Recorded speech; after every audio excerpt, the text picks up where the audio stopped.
just love these kind of lakes. Crystal clear, weedy, low stocked. Doesn't matter whether they're big sprawling pits or fairly small intimate places like we're at today. They're the kind of lake that give me the buzz to get out and chase the carp, where you have to put the effort in to really maximise the chances. This one we're at today is probably 6-8 acres, give or take, and there's a stock of probably 55-60 fish. So ultimately they're catchable, but it's about making sure that I don't make mistakes and I don't destroy opportunities before the fish realise I'm there. And what do I mean by that? I mean about how I go about marking up, leading up, getting my rods out, and more importantly the line lay and how I go about concealing my end tackle to make sure it's not obvious that to the fish that there's a rig in play on a baited spot or on a spot that they've been happy to feed on. It's just a challenge at the end of the day. These crystal clear lakes, they know more about their underwater environment than we do, so anything that's new or out of place is going to put them on edge. So it's all about making sure I get it right from the start, really.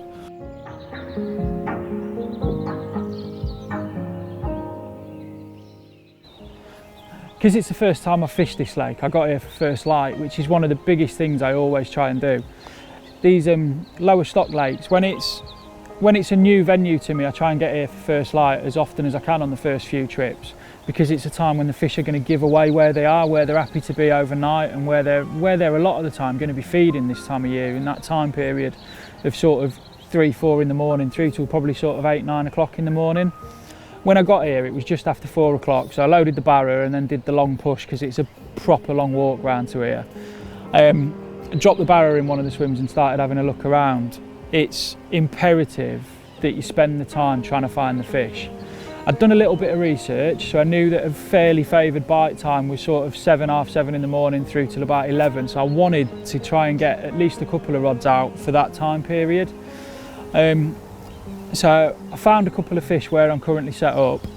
There was a couple of shows and quite a lot of fizzing off the side of an island, so I got a couple of rods out quite quickly and wanted to try and see if there was a chance of an early bite.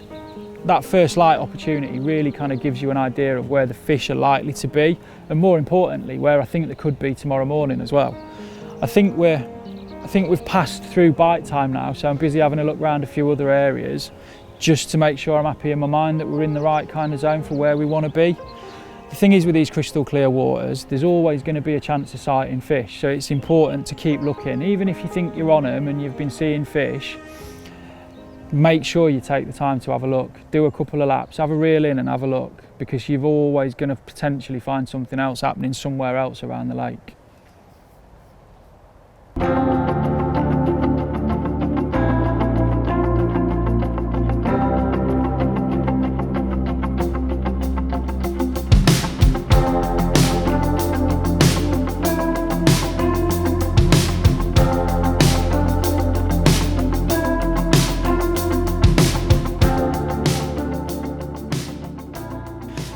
We're into July now, the fish have spawned. It's in the height of summer really, so there's all sorts of different colours, natural food ladders and all sorts going on out in the lake. A lot of people like to use a volume of particles this time of year. For these kind of lakes, I tend to go the other way and I tend to go to a boilie only approach. What I've done is crumbed up lots of bait, chopped up lots of bait with like whole baits mixed in as well, and added a good quantity of oil and rock salt. And I tend to work on the attraction principles, as in give them a smell and a signal that they're going to home in on, and keep it nice and dark, and then fish match the hatch hook baits over the top a lot of the time this time of year. The reason for that are twofold really. Like I've said, the fish are hungry, so I want to give them proper food after spawning, give them something that's really good for them so they can build their energy back up and build their reserves back up. And secondly, it's not as obvious in the clear water. You know, I think it's getting to a time of year when fish have been fished for, they've seen a lot of singles, a lot of sweet corn, a lot of that kind of bait, which I think they become more, not scared of, but more cautious of. So if I could give them a better bait that's more natural looking and less obvious, and it also keeps the wildlife away as well.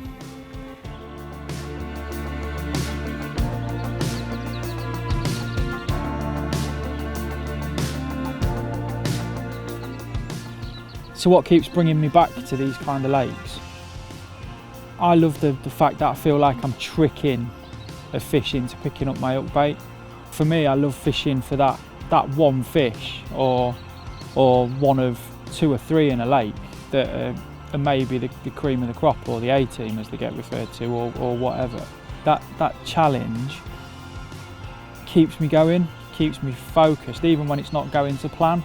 And all the less successful sessions, because we all blank, let's be honest, all lead to that point at the end of the journey. And those sessions that lead to that capture all form part of the adventure, if you like, and part of the memories afterwards, because you might only have a couple of minutes with that fish that you've spent 6 months, 9 months, 18 months fishing for and working towards. Another massive part of it is to do with the stealth factor. I know I've talked about leading up and making sure the spot's right, but once the spot's right, making sure that your rig is as strong and reliable as it can possibly be, but still maintaining that degree of subtlety and unobtrusiveness, so that you're not putting a fish on guard before we start. And the other thing to think about is your rig components. What you don't want is items that can glare up or reflect wrongly in wrong light situations, so that it makes a fish realise there's something over a spot. And that's where the new Camo edges come in brilliantly. So what do the new Camo edges mean for me, or anybody who's going to use them at the end of the day? They're in the same core components that we've done for years as a brand, as in like your lead clips and heli buffer beads and bits and pieces like that. And it's the same sizes and the same trans khaki, but it's got a camouflage fleck injected into it. So what that does is it breaks up the solid lines, which I think is probably the most important bit. As through a lot of the Fox range, we have different colours and different flecks throughout a lot of the materials in the range. Submerged being a prime example, which is a cam fleck finish. The Camotex hooklinks that are a cam fleck, that are a flecked finish as well. It's all about breaking up solid lines. So these lead clips and heli buffer beads will make a massive difference in doing that, particularly on like your clearer spots where everything is more obvious and more visual to the carp. What's it going to mean for me? Well, my go-tos are lead clips and helicopter setups, depending on the nature of the spot, be it the silt or the weed levels. So for me, it's just going to be an added extra couple of % confidence in every situation, knowing that if I've got the spot right and spent the time making sure that it's right, and I've spent the time that I need to spend to find the fish, more importantly, that I'm not putting something out there that's going to scare them off before they've had a chance to even try and pick up my hook bait.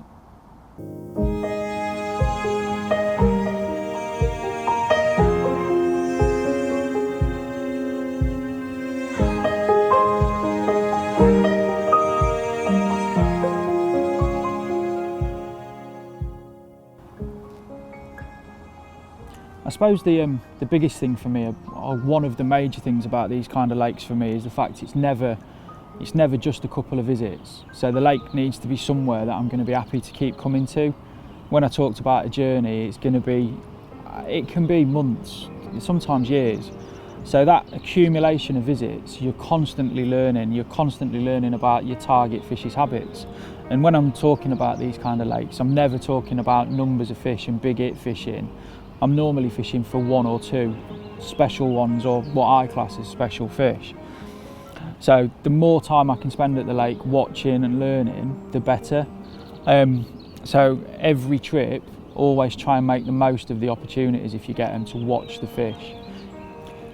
If you get the opportunity to get a bit of bait in and watch it and see how differently it behaves when there's bait on a spot to how it did when it was just its natural environment, there will be a difference. The fish will either circle the spot or hang higher in the water above it, or stay a little bit further away from it after a bait's first introduced. But eventually, with a little bit of time, it might only be a few minutes, it might be a few hours, it might be a couple of trips, they will feed on that spot confidently once they've got used to finding food there. It's the same when you try and put a rig on the spot as well. Their behaviour will change. They won't necessarily know it's a rig. I don't give them that kind of credit, but they will know there is something different. You know, they're the masters of their environment. And this is where we're talking about being subtle with your approach. it kind of contradicts itself a little bit when I talk about leading up to make sure the spots are right, but I want to know that my rig is right within an area that the fish are happy to be in.